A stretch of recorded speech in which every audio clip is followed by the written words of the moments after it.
នេះមកសម្រាប់ខណាចឹងវាសាទីមួយរបស់យើងហ្នឹងចូលមក2អានទីក្រានេះគឺអក្សរខ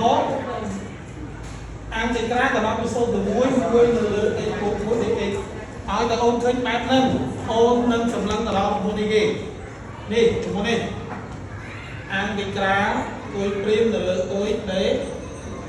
ចឹងស្មើនឹងតម្លៃនៃខាតនៃអុយមកហ្នឹងស្អីជារបស់យើងគឺយើងនឹងសម្លឹងដល់មុននឹងព្រីមអានេះឲ្យយើងមិនកាត់បាច់ទេជួយចឹងណាចឹងអានេះលោកគ្រូអាចសរសេរថាអានទីក្រាទៅដល់ពី0ទៅ1ខ្ញុំx បូក1ចឹងយើងនឹងទៅយកវាបាយទៅដេរ៉ូវេមក x បូក1ព្រីម dx តោះឥឡូវយើងចាប់បានគិតនៅពេលដែលបងប្អូនដេរ៉ូវេហើយដេរ៉ូវេនេះស្មើម៉ាន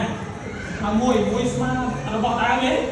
ដល់ស្មើបើស្មើហើយបាច់ថែមខយវាឬក៏គុំនឹងក៏ចែកនឹងប្រមាណនេះវាស្មើហើយតើប្រមាណទៅអានេះដេរ៉ូវេទៅបាន2បើយើងមានតែ1អូនគុណ1លើ2តោះនេះខ្លះហ្នឹងតោះចឹងអានេះចូលមកនេះគេអុយព្រីមលើអុយស្មើនឹងឡើងតម្លៃនៃខាតនេះអុយចឹងវាស្មើនឹងឡើងតម្លៃនៃខាតនៃ x បូក1ចឹងយើងដាក់កំណត់ទៅណាអត់មានមុខសេទេអានេះការកំណត់អត់មុខសេទេចឹងកំណត់ពី0ទៅ1គេចឹងដល់ពេលដែលអូនចំនួនគឺគេចំនួនអា1នេះមុនចំនួនចូលកន្លែងដែលមានតិចចឹងតង់នេះ1គឺគេចំនួនអានេះតង់នេះ2គេយក0ទៅចំនួនចូលកន្លែងដែលមានតិចតោះនេះប៉ុណ្ណាចឹងយើងចាប់តាមចំនួនស្មើឡើងកន្លែងខាតណា1បូកនឹង1រូបមុនទៀតដកនេះរូបមុនទៀតនេះ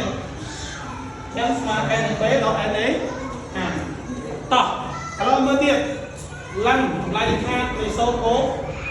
1តោះនេះស្មើឡើងណាឡើងតម្លៃខាតនៃ2ដកឡើង1ឡើងតម្លៃខាតនៃ1ចឹងកន្លែងនេះណាតំណគ្នាចំពោះបងប្អូនថ្នាក់ជាសាស្ត្រសង្គមយើងមើល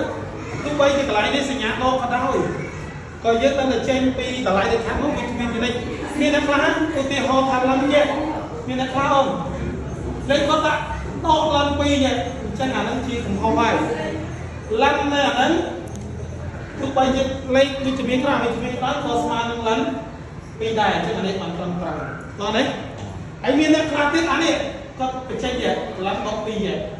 អានឹងសុទ្ធតែកំហុសហើយអញ្ចឹងគេមិនធ្វើចឹងទេណាមកនេះជាអ្វីដែលត្រឹមត្រូវគឺនៅកន្លែងនេះ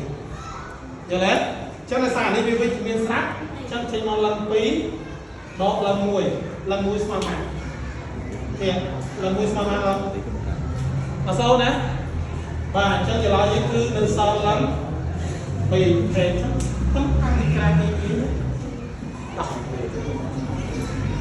បាទ